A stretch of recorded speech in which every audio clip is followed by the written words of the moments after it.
Episode में निशा जी आपका स्वागत है। पता नहीं क्यों हमारे शो पे आने वाली हर गेस्ट इतनी सुंदर होती हैं कि देखने वालों का ऐसे ही मूड बन जाता है।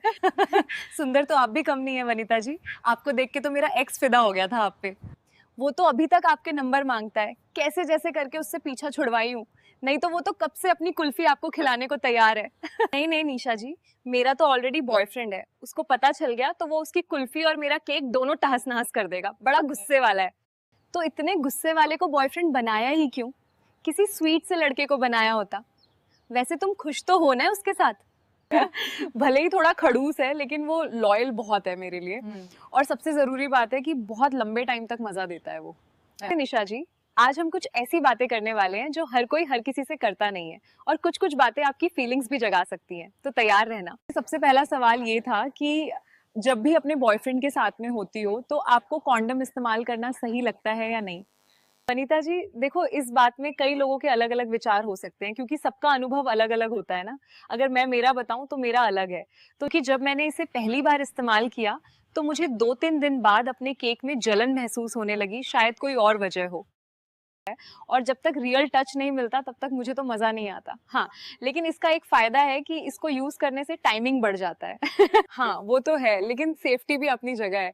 लेकिन यह बात तो आपने सही कही कि रियल टच वाली बात ही अलग है, अलग ही फील होती है। दूसरा सवाल आपसे है कि आपका पहला बॉयफ्रेंड कब बना था और उसकी स्टोरी क्या थी और उसके साथ क्या क्या हुआ था, सभी दर्शक जानना चाहते हैं। मेरे बॉयफ्रेंड की कहानी तो बहुत दिलचस्प है क्योंकि ये तब की बात है जब मैंने 12वीं क्लास पास की थी। तब हमारे पड़ोस में खन्ना जी की फैमिली रहने आई। तब एक बार मेरी मोम ने उनको चाय पे बुलाया और उनके साथ उनका लड़का भी था जो भी 12वीं पास करके ये कॉलेज करने ही आया था। लड़का हल्का होने के लिए हमारे गार्डन में जा रहा था और मैं भी नहा के वापस आ रही थी। उसको अचानक से सामने देख के मैं घबरा गई। लड़के ने तो फिर सारी कीमती चीज आपकी देख ली होगी। फिर आपका क्या रिएक्शन था उसके बाद? फिर क्या था, उसने देख तो सब कुछ लिया था, तो मैं तो शर्म के मारे घबरा के अपने रूम में भाग गई। फिर उसके बाद छत पे भी हमारी नजरें मिलती थी। फिर मैंने एक चीज नोटिस की, छत पे मेरे जो कपड़े सूख रहे होते वो मुझे अलग तरीके से मिलते थे, जैसे छोड़ के जाती वैसे नहीं मिलते। फिर मैंने एक दिन देखा कि लड़का रात को आके छत पर मेरे कपड़ों को सूंघता था, और ऐसा वो रोज रात को करता था। यार ये सुन रही हूँ मैं, लगता है लड़का तो तुम्हारी सुंदरता देख के भूल नहीं पाया है। लड़का तो पूरा पागल हो गया आपके हुस्न में।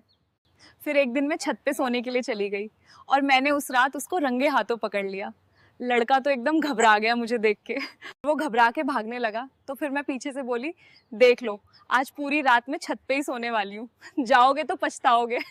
फिर हमने लाइट बंद कर दी, सोए सोए खूब देर तक बातें करते रहे। लड़का सच में बहुत स्वीट था, वो बस बोलने में शर्माता था। फिर रात के बाद हम दोनों हग करने लगे और सुबह तक उसने सिर्फ और सिर्फ दूध पिया। पता नहीं दूध इतना क्यों पसंद था उसको। फिर मैंने सुबह कहा इस दूध की क्रीम भी निकल रही है, वो भी तो खाओ। फिर रोज रात को हम यूं ही मिलने लगे और वो क्रीम भी खाने लगा और मेरे केक में अपनी कुल्फी भी डालने लगा। और आपने तो दूसरे सवाल के जवाब में ही मुझे गीलापन महसूस करवा दिया। तो अब आगे का सवाल दर्शकों से है कि इस वीडियो का अगला पार्ट आना चाहिए या नहीं। तो दर्शकों, आप कमेंट करके बताओ अगला पार्ट आपको कब चाहिए।